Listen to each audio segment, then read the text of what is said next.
accidentally, without even trying, got a job in Romania with horses. In today's video, I'm going to share my true story of how I actually started working in Romania. This was a country I had never heard of before when I was younger.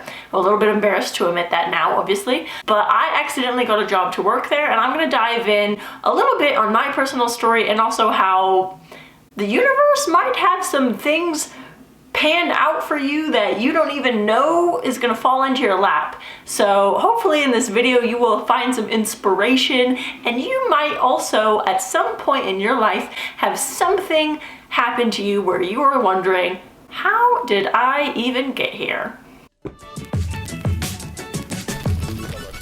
If you haven't already, please be sure to hit that subscribe button and also comment down below any stories where the universe has worked in mysterious ways for you and maybe something happened that you were totally unprepared for. I would love to hear your stories. Now, I had the privilege of working in the country of Romania twice. And both times I stayed for about 3 months, a little bit more than that each. And I worked at 2 different stables, and I love Romania so much. Like, Romania is one of my favorite countries in Europe.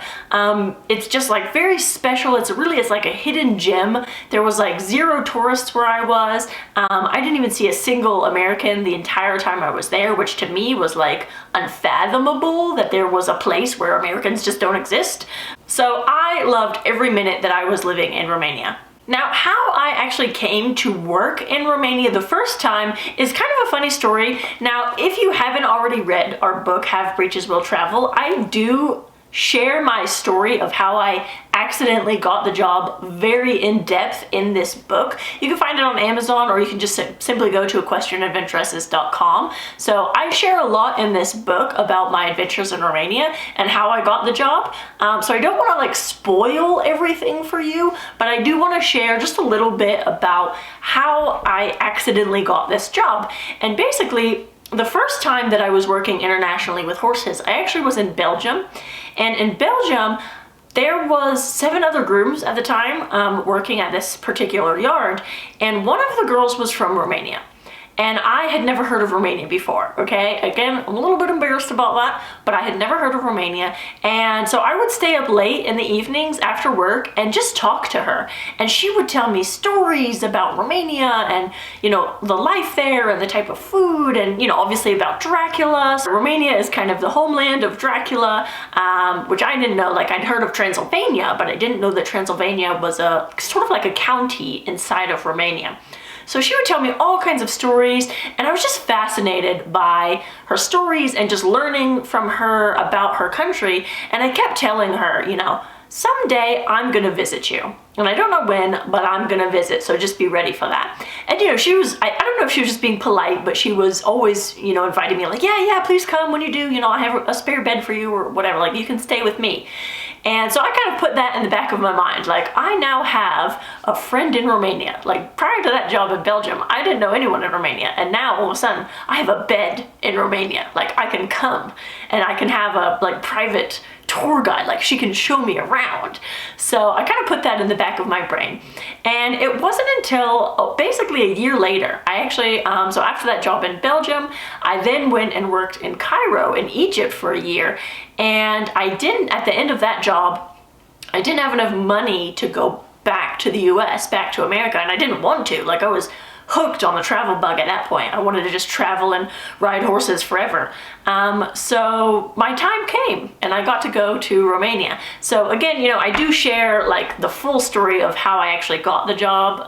Again, totally by accident, wasn't even job hunting, and I basically got roped into working in Romania the first time around. And the second time also I worked in Romania. That was also a total fluke. It was by chance.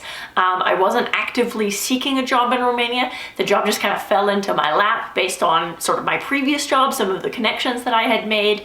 And I just loved Romania so much that I wanted every excuse to be in that country. So I would love to share some of the things which I love most about Romania and riding horses in Romania.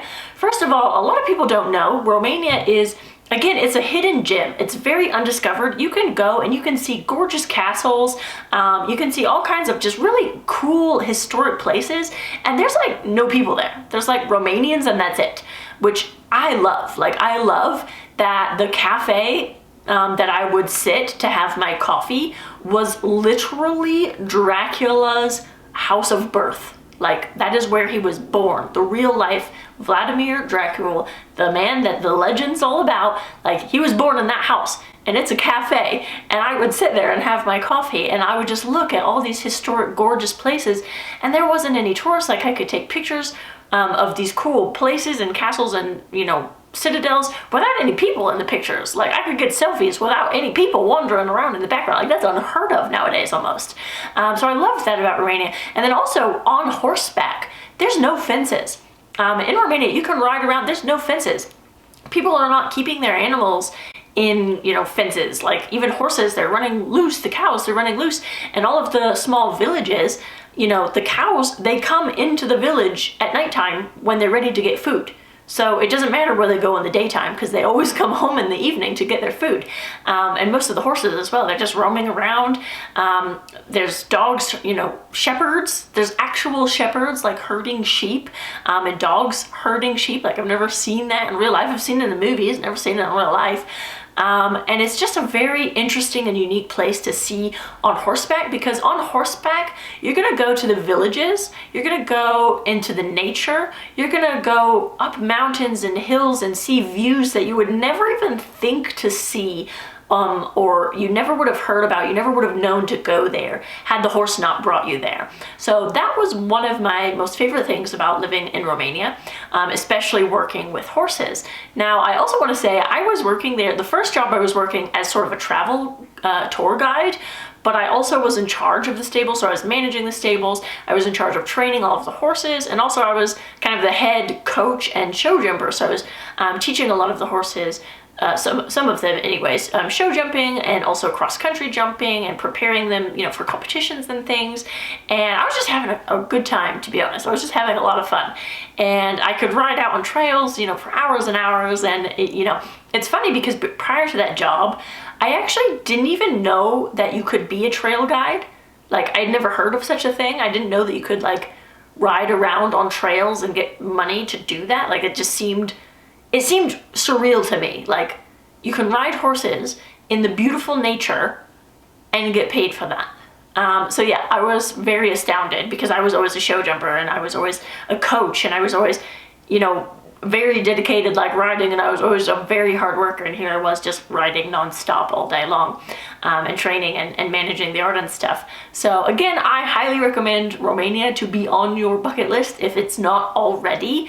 If you are looking for stables to ride in Romania, of course there's the 2 stables which I worked and I lived, but also you can find in our Horse Riding in Every Country book, we have it, you know, as an ebook or as a paperback. I personally love this as like a coffee table book because it's literally got over 400 stables in 180 different countries. So if you're looking to ride in Romania, I would suggest you check this out.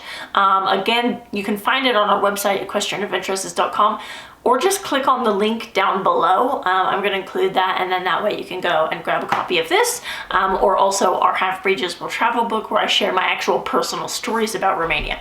So yeah, if Romania is not on your bucket list, it definitely needs to be, and hopefully you found this helpful and you will now be addicted to Romania as much as I am. I've actually visited after I've even worked there. I think I've been to Romania like 5 times at this point. It never gets old. I never get tired. Sibiu is a super cool city. I love going to Sibiu. Where I was living was kind of near Sighișoara, although I was like in a village in the middle of nowhere. Like, you can't find it on Google. That's where I was, which I love. And obviously Bucharest is kind of the capital city, and there's a lot to see in the capital city as well. So yeah, I would definitely recommend, you know, you have to see Dracula's castle, and you have to see, there's so many castles, to be honest, like you'll never want for castles after this trip. But yeah, so definitely go and explore Romania if you get the chance. It's very inexpensive to travel, and I mean, hopefully, you know, because of this video, not too many people are going to be going there at the same time. But anyways, yeah, it's a super fun, amazing country, especially on horseback. If you found today's video helpful, please do me a favor, hit that like button and also subscribe to our channel. It really helps a lot with the YouTube algorithm when you hit that like button. And yeah, I appreciate it very much. That's it for this video, and happy trails.